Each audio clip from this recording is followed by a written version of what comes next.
I have nothing to do and I'm bored. Let's talk about our Wizards. How about that? I feel like that's a sentence that's only been uttered amongst the most faithful men on this planet. Ladies, if you're watching, I'm happily taken, dude. Dude, what would I say to a dude? This is going off the rails already. 30 seconds in. I feel like amongst the Wizards community, we are experiencing something very tumultuous, but also very exciting at the same time. Coming into this season, we expected it to be a rebuilding year. By rebuilding, I mean tanking. I expected us to be ass. And ass we are. You see, we currently have a 13-51 record. Good for the worst record in the NBA, which is fine. I'm fine with that, you know, like. But if you were to be looking on the surface level and looking at us right now, you would think, good Lord, these men need help. They're atrocious. But if you go in closer and you see through the fine details of life, you would notice that there's levels to this atrocity that's currently happening in the DMV. There's beauty in everything. And that's one thing I've noticed. You gotta find the beauty in life. Sometimes you gotta dig in. You gotta dig in real deep, and you find a Bub Carrington or a Keyshawn George. I firmly believe that we have homerism is involved right now, but we have actually one of the brightest futures in the NBA. And I'm going to explain why in this video. So if you enjoyed this video, please like and subscribe. I truly appreciate it. All right, let's get on with the video. Let's go back a little bit. Let's go when Will Dawkins first got hired. When he came into this team, and to this day, I don't know why he took this role. Because this had to be one of the worst job openings of all time. Not when he first got hired, of all time. We literally had no assets whatsoever when he got here. None. As a matter of fact, our best player, Bradley Beal at the time, his own trade value was diminished and just dirt poor because of his contract, by the way. And somehow, some way, this man right here turned us from having absolutely no assets to now being kind of asset rich in just 2 years. Let me explain to you guys. So if you look here, hopefully I'm doing this right. This is my first time doing these type of videos. I don't know. I don't know. It's probably trash.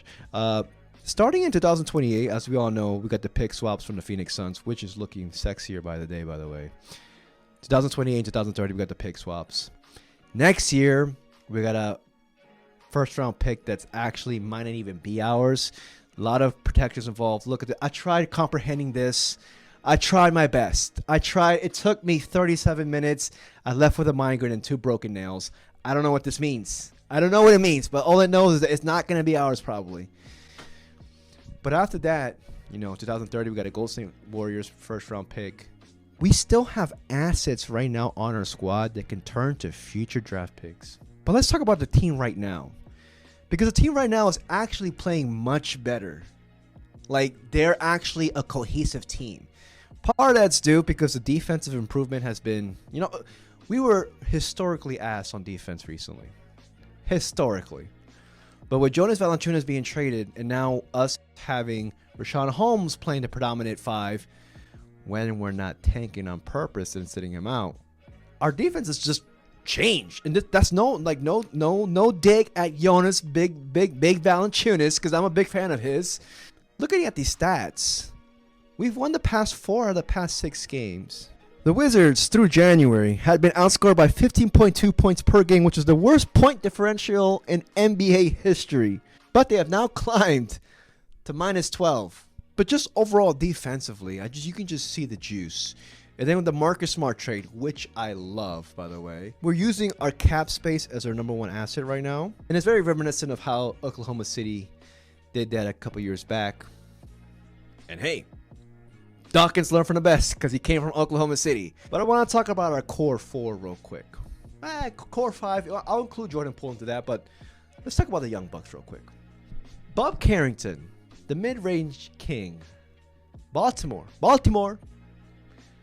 Shooting 34% from the 3. Kid's only 19 years old. I would like to see him improve a bit efficiently. I mean, this man's shooting 39% from the field. I love the tempo that he's playing with. Every time you see him with the ball, this man's pushing it, fast break, out the ass. And we got players on this squad who are built for the fast break. Alex Sarr, Bilal Coulibaly, even Keyshawn George, Jordan Poole. I'll get to him later. 6'4", still growing, by the way. I would not be surprised if he's 6'5" next season. I would not be surprised. And then we go over to guys like Alex Sarr. Second overall pick for us. Some of us were a bit scared based off of his summer league outing. I wasn't that scared. Alex Sarr has gone from a guy where we're just like, oh, defense is going to be his bread and butter, his shot blocking, his presence. No, I disagree with that now. Well, I mean, it's going to be a big part of his game, but offensively, he has proved and he has exceeded our expectations as a community, I believe. This man, granted, I believe he needs to change his mentality because just seeing him, all I see is just shots from the three-point line. So right now, he's shooting 4.8 threes per game at a clip of 31%. I'm excited about the 31% because it's only still rising. It looks like, due to the trajectory, he's going to be a threat, which is awesome. Not maybe a bit more than a threat. But the thing with him is just like his mentality, I would like to see improved. He's out there thinking he's Chef Curry. He's not Chef. He's not even Wardell. I don't know who he is. He's Alex Sarr. Granted, that comes with time. The kid's only 19 years old as well. I'm going to end this with Alex Sarr with this. I said this previously on the Lockdown Wizards podcast with Brandon Scott, who's an awesome dude. I expected Alex Sarr to be like a Nick Claxton type. I have adjusted my expectations. I think he can hopefully land somewhere near Jaren Jackson. That's now a lofty comparison. Jaren Jackson's been awesome. He's the best player on the Grizzlies this year over Morant. Made the All-Star. I'm not saying he's going to beat Jaren Jackson in total, but I think he can come in the vicinity of that. And even if he is in the vicinity, I'll take it. That's an awesome player. And not even that, Alex Sarr can play in the perimeter, ladies and gentlemen. He can defend out in the perimeter. He's got one of the quickest feet I've seen for a big man, 7'1" big man. I'm like, holy hell. Wait a minute, enough about Alex Sarr. Let's go to Bilal. The young French baguette, the flying Frenchman. Once Kyle Kuzma got traded, I feel like most Wizards fans were just like, okay, finally, Coulibaly's going to get these shot attempts. He's not going to be submissive. He's not going to be sitting out there in the wing. And he was starting to do that slowly but surely after Kuz got traded. I mean, look at his recent games. He's been showing that he's been more aggressive. You know, he's finishing at the rim at a high rate. You know, and I'm just like, if he can get his three-point shot back, maybe rookie year he shot 34% from the three. Granted, it wasn't low attempts. This year he's shooting 29% from the three. If he can just lock himself in the gym, get that three-pointer in, all he needs is one move. Make the teams respect your three, and then drive it to the paint where you're really efficient on finishing. Just one move. It will open up a floodgate for him offensively. That's what I'm hoping for with him. Again, Bilal Coulibaly, I compared him to Jaden McDaniels. Really excited about him. Some Wizards fans believe he can be a future All-Star. I'm on the boat of let's wait and see on that. I'm really happy for him because like he's one of the most athletic players I've seen in the Wizards uniform. One of the most he's an athletic specimen. So if anybody can do it, it's him. And he's wired great up here, which is, to me, you're halfway there. If you're wired great up here and you have all the athleticism in the world, 99th percentile athletically, what's going to stop him? And then let's go over to Keyshawn George. Keyshawn George, who I have slacked on giving him much love in this channel. His three-point shot has finally arrived. And it's not going to show in his stats because, he shows currently that he's shooting 32% from the three. But as Wizards fans know, his three-point shot just wasn't there his first half of the season. Like November, December, it was gone. But coming out the draft, his three-point shot was actually a selling point. So the fact that it's falling in is awesome, and you can tell now he's always had confidence. This dude, and all that hair, confidence. If I had his head of hair, I'd be confident too. So, but going back to him, a guard in a 6'9" body. Maybe some of you guys know. He had a late growth spurt. He says continuously he's just learning his new body. Even though he is 21, in basketball years, he's raw. I like to say, I think so. He's raw. He's not nowhere near where he's going to be. And with that in mind, his comparison is weird. I compared him to like an athletic Boris Diaw. I don't know if that's going to be it. I feel like I switch it up on him on daily. Like, he's just really just like a unique player. Otto Porter? No. But enough of those guys, because we have assets. And the assets on the team right now, A.J. Johnson, we retained him in a Kuzma trade. Awesome. Corey Kispert, I think he's going to be traded. Justin Champagnie has been awesome. Just got a contract extension. I think we're going to trade Corey Kispert. I like to say we're going to get a first-round pick for him next year when our assets are a little bit less. But granted, if you were to get a first-round pick again this year and have 3 first-round picks again this year like we did last year, in this draft, which is much stronger than last year as well. I don't know. Let me know what you guys think. Would you guys rather get a first-round pick for him this year or next year? Also, Chris Middleton's expiring contract. Who's to say we don't take on a bad contract next year and he helps out a playoff team because he can still play? Then Marcus Smart. The addition of Marcus Smart is going to reap fruition, I believe, next year. Marcus Smart, last year's contract next year. You can tell right now, all the statements he's made, he's hungry. My prediction here, and I will quote myself if I'm wrong, and I'll shit on myself if I'm wrong. Marcus Smart is going to play an integral role for the team next year. As a matter of fact, he will play so good that he'll get a contract extension from us next year. It's not even that lofty of a prediction. I'm over here acting like I'm Brian Windhorst. I think Marcus Smart embodies everything that Will Dawkins wants in his players.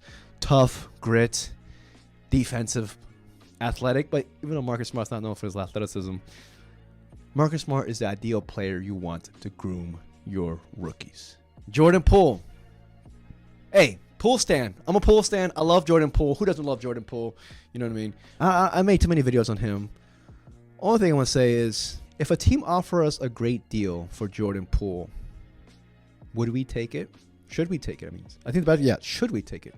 I'm only trading Jordan Poole for a young prospect and draft picks. And if they don't want to cough that up, I'm not trading him. Jordan Poole has another surge, another wave to get better, especially the point guard. Jordan Poole can be an all-star. That's the way I see it. And if I'm not going to trade a possible all-star for just a medium-sized package, I'm going all in. So if the Heat call and they're just like, we want Jordan Poole, okay, fine. Give us Khalil Ware and give us a first-round pick next year. Give us some second-round picks because that makes Will Dawkins sleep well at night. But other than that, Jordan Poole is going to be with us till his contract expires. I believe the plan was to trade for him, which we did, and then trade him again for future draft picks. But I think he has bought in so much into this team, his BFFs with Bilal Coulibaly, that I can definitely see him sticking around for the future. And lastly, let's end this video because this video is too long. The algorithm hates my guts lately. I'm an Ace Bailey guy. And this is if we don't land Cooper Flagg, because obviously Cooper Flagg is my number one. Don't get me wrong, I like Dylan Harper. I love Dylan Harper. But there's something about Ace Bailey. I keep watching his interviews. I keep watching him play. That dude's a dog. He has flaws in his game right now. He's tunnel vision, tunnel-minded, doesn't pass. Chris Middleton and Ace Bailey. Middleton being his mentor. I keep thinking about that on a daily. With that in mind, I keep saying to myself, and this is why I haven't been sleeping the past 3 weeks. I have no life, dude. The Wizards need to get a top 3 pick this year. The top 3 picks are bona fide blue chip talents, in my opinion. We, as of right now, don't have one. We have guys who possibly can be, but they're not bona fide blue chip. I like VJ Edgecombe, so I'll be fine with a top 4 pick. 4 young players on rookie deals 5 if you include AJ Johnson. Those 4, 2 of them could be really integral pieces to a deep playoff team, being Bilal Coulibaly and Alex Sarr. Even Bob Carrington, maybe. I think Bob Carrington's a starter. We got a top 3 pick, hopefully, incoming. We have a lot of cap space. We're going to do another Jonas Valanciunas type deal this year. We're going to sign a free agent, play him, and trade him again in the trade deadline. We have more incoming assets. I watch more Wizards game, and I follow this team religiously now more than I did in the Bradley Beal dark ages. The why is because this go around, we're not delusional. We're not lying to ourselves. And that is why, with a non-delusional front office, I believe we're going to be good. But yeah, man, if you enjoyed this video, please like and subscribe. I truly appreciate it. Till next video. Peace, y'all.